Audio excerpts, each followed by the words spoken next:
Chicago business owner who spent $300,000 to repair his store after it was looted in May riots will sue the city after it was ransacked again last week and slams cops for doing nothing. Is it really the cops, though? You need to talk to that idiot mayor of yours, Pussyfoot. For pussyfooting around. Come on, what'd you think I was saying? Walid Mouhammad's convenience store was looted a second time on Monday. He said he spent $300,000 to repair the store after it was first looted in May. We don't know if that was insurance or whatnot. Maybe they'll tell us below. He said police took 25 minutes to arrive at the scene after being called Monday. He said he watched the looters break the new steel security door and destroy the inside of the store while stealing it from it while waiting for police. Mouhammad plans to sue Chicago for police taking such a long time to respond to the Monday night looting. Hundreds of looters hit the streets Sunday night into Monday after a police-involved shooting that afternoon. And additionally, he can thank Pussyfoot, of course, but you can thank Kim Foxx. Perhaps you heard about her recent track record, releasing a bunch of people. Obviously, she can say that, oh, well, we didn't think the case was strong, but when you put criminals back out on the street with not even a slap on the wrist, what do you think is going to happen? Democratic cities, we're looking at you. Portland. A Chicago businessman said he's going to sue the city after police failed to respond when his convenience store was looted for the second time since May. Walid Mouhammad's store was destroyed Monday when the city experienced widespread looting. He said he watched the looters in real time on surveillance cameras as they ripped out the new steel security door that he'd recently installed after spending $300,000 to repair the damage done when his store was first looted in May. And you know what he's going to say? I still support Black Lives Matter. Ooh, I'm an idiot. It's been open for just 40 days. So who will be responsible for this? Mouhammad told ABC 7 Chicago. I'll tell you who. Black Lives Matter. Contact the old nationwide HQ, buddy. How much money do they have flowing through there? Hundreds of millions of dollars? Maybe they'll write you a little check. As long as you make sure to tell them you still support the movement. There you see Mr. Mouhammad there. Obviously, I'm just taking some jabs at him. I don't know necessarily what his ideologies are. Maybe they'll tell us. But we've seen stories, right? People come out, oh, Seattle, we're going to sue the police and the mayor for what they did with the Chaz, but we support Black Lives Matter.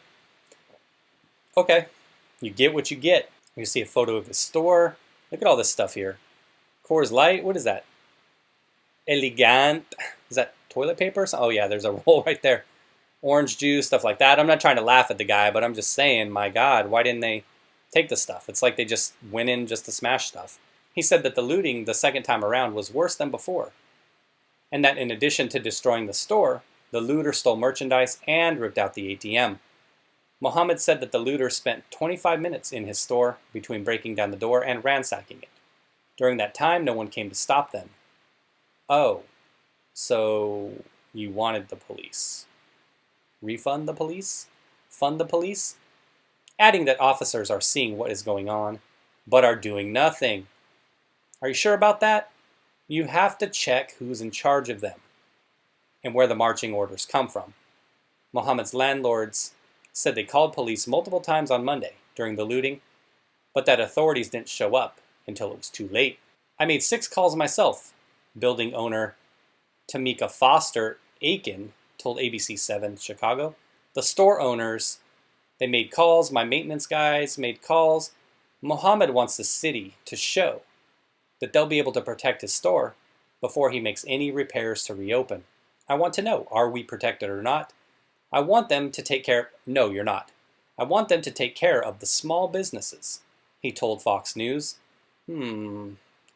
Also stating that he wants to know who will be responsible for what happened to his store. I told you already. Go to Black Lives Matter. Here's a photo of the Magnificent Mile. That's the Louis Vuitton store that they pillaged in the name of reparations. You all saw that story, right? Oh, wow. There's his store there. Oh, yeah, they just threw stuff around. Left a few bottles standing, though. They didn't steal a ladder. What's this? Mouhammad said looters were at his store for 25 minutes, breaking through the steel security door. and then stealing from inside. Look at them. They're just kind of hanging out. I know that's just a still shot. We'd have to see the footage, but it looks like they're just kind of congregating. Somebody needs to set up a grill here, maybe like a little pool, put some water in that. People would just be lounging out. Little umbrella there. Get some stuff going on the grill, get some ribs, some chicken, just be lounging.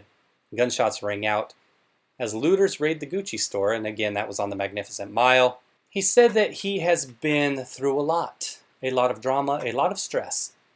I don't know what I'm going to do. And he said that he is planning to sue the city of Chicago for apparently taking more than 25 minutes to respond to his call for help. Chicago police said Thursday that they will have 1,000 more cops on the street over the weekend to prevent a repeat of recent looting. All right, I think we're going to cut it there. Let me just show you this other thing real quick, and let me scroll down if you wanted to see the rest of the story. It looks like it ends right there, but let me show you this one other thing here. This was actually from a couple months ago. This is from the first one that he referenced, and it's what we know and what we hear often. Chicago riots wipe out most grocery sources for minority residents. Apparently there's a person, I assume that's a person named Jazz. I don't know. It's short here. Let me just read you this. It says, just as we saw with so many other cities, the looting and rioting were severe in Chicago, particularly in the already economically challenged South Side neighborhoods with primarily minority populations. Fires burned many structures, and stores had their windows broken out and their contents looted. Way to take those reparations, guys. Brilliant.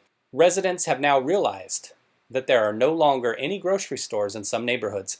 Oh, bravo, bravo. Way to go, everybody. You sure showed them. George Floyd and the police, huh? Sure. This area was already considered a food desert in terms of the availability of fresh food for home cooking. But now it's a food wasteland. Kim Fox, thanks to you. Lori Pussyfoot, great job. Way to look out for the residents of Chicago.